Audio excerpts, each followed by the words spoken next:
Dongan BK. Kalau kalian pikir kemenyan itu cuma bau dukun atau buat manggil hantu, silap kali pikiran kalian itu. Di Tapanuli, benda ini namanya haminjon. Ini bukan barang mistis. Ini emas putih yang dicari orang dari Mesir sampai Paris buat parfum mewah jutaan rupiah. Penasaran kenapa getah pohon ini bisa jadi harta karun dunia? Yuk, kita bongkar!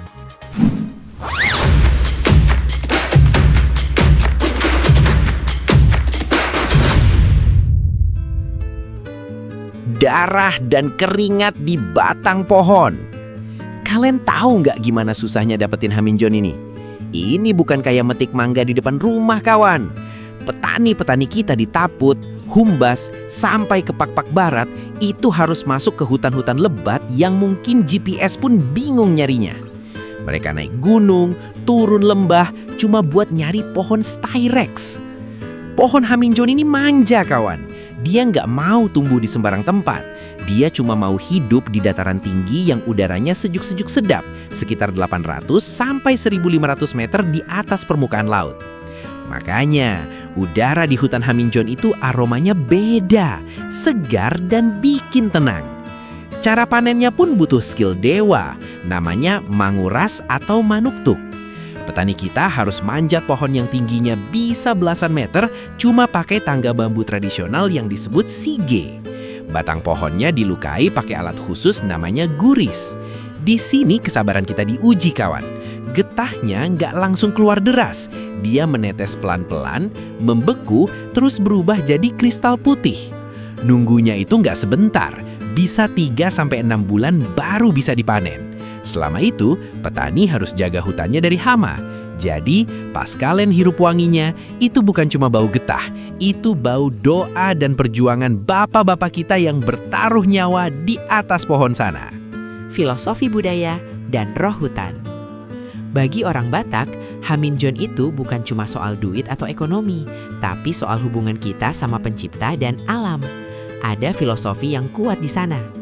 Dulu, opung-opung kita kalau mau buka hutan haminjon itu nggak asal tebang. Ada ritualnya, ada permisi sama penunggu atau kekuatan alam. Kita percaya kalau kita hargai alam, alam bakal kasih hasil yang melimpah. Ada aturan tak tertulis, jangan serakah. Kalau pohonnya masih muda, jangan dipaksa diperas getahnya. Kalau kita rusak pohonnya, sama saja kita ngerusak masa depan keluarga kita sendiri. Disinilah kejujuran petani diuji.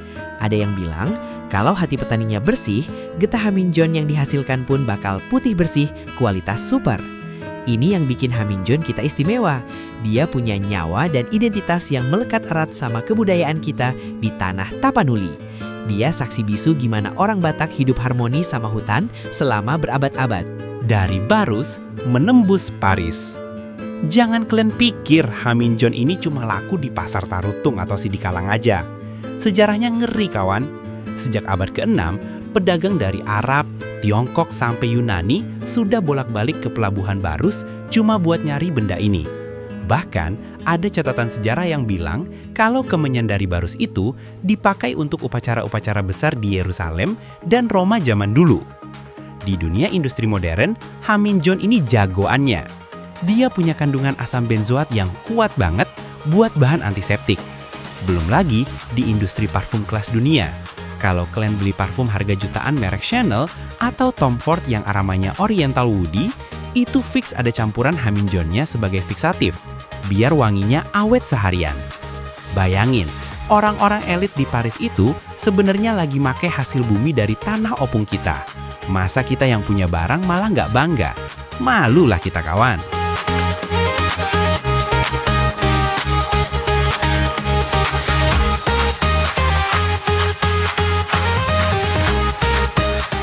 Ancaman kepunahan, realitas pahit. Tapi jujur-jujuranlah kita ya, sekarang kondisinya lagi kritis. Banyak lahan haminjon yang mulai terancam karena alih fungsi lahan jadi perkebunan sawit atau industri kayu berskala besar. Hutan adat kita makin menyempit. Belum lagi masalah harga yang sering dimainkan tengkulak. Kasihan bapak-bapak kita di desa, kerjanya berat tapi hasilnya kadang nggak sebanding. Efeknya apa? anak mudanya males nerusin kebun. Mereka lebih milih merantau ke kota, jadi karyawan atau kuli bangunan daripada jaga warisan opungnya. Kalau tren ini terus berlanjut, 20 atau 30 tahun lagi, mungkin pohon Haminjon cuma tinggal cerita di buku sejarah. Kita lagi diambang kehilangan harta karun ribuan tahun cuma demi keuntungan jangka pendek. Sedih kali kan? Nah, ini pesan serius buat kalian semua, terutama anak-anak muda Batak. Melestarikan Haminjon itu bukan cuma tugas pemerintah, tapi tugas kita semua. Pertama, jangan gengsi jadi petani modern. Gunakan teknologi untuk riset gimana cara budidaya yang lebih cepat dan efisien. Kedua, kita harus vokal jaga hutan kita. Jangan biarkan izin-izin industri ngerusak paru-paru Tapanuli demi kepentingan sepihak. Ketiga, mulai bikin produk turunan. Jangan cuma jual getah mentah karungan ke luar negeri. Kenapa nggak kita buat sabun mandi premium, lilin aromaterapi, atau parfum lokal dengan brand yang keren? Kita harus tunjukkan ke dunia kalau Haminjon itu adalah simbol kemewahan dan keberlanjutan. Kalau kita bisa olah sendiri, harganya bisa naik berkali-kali lipat dan petani kita pun bakal lebih sejahtera. Jadi, buat kalian semua, ingat ya, Haminjon itu bukan cuma soal bau-bauan atau sekedar getah yang nempel di pohon. Bukan. Haminjon itu adalah identitas kita. Itu adalah emas putih yang Tuhan titipkan khusus buat orang Batak sebagai tanda kalau tanah kita ini diberkati. Tiap butir kristalnya itu mengandung tetesan keringat bapak-bapak kita yang bertaruh nyawa di atas pohon sipige. Tiap wanginya adalah doa dari opung-opung kita supaya anak cucunya bisa sekolah tinggi dari hasil hutan yang dijaga. Masa iya warisan semahal ini mau kita biarkan hilang gitu aja? Mari kita jaga hutannya, karena kalau hutannya habis, cerita kita pun putus. Kita hargai petaninya, jangan biarkan mereka berjuang sendirian di tengah kepungan industri.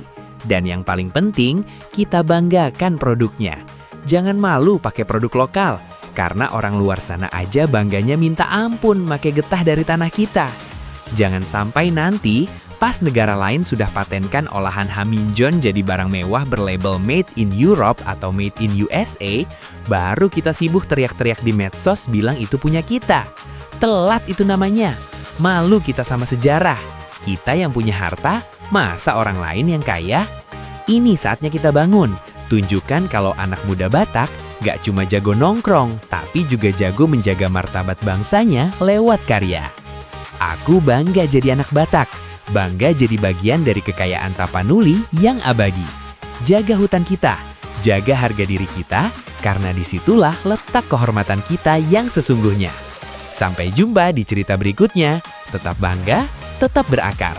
Horas, Horas, Horas. Mauliate.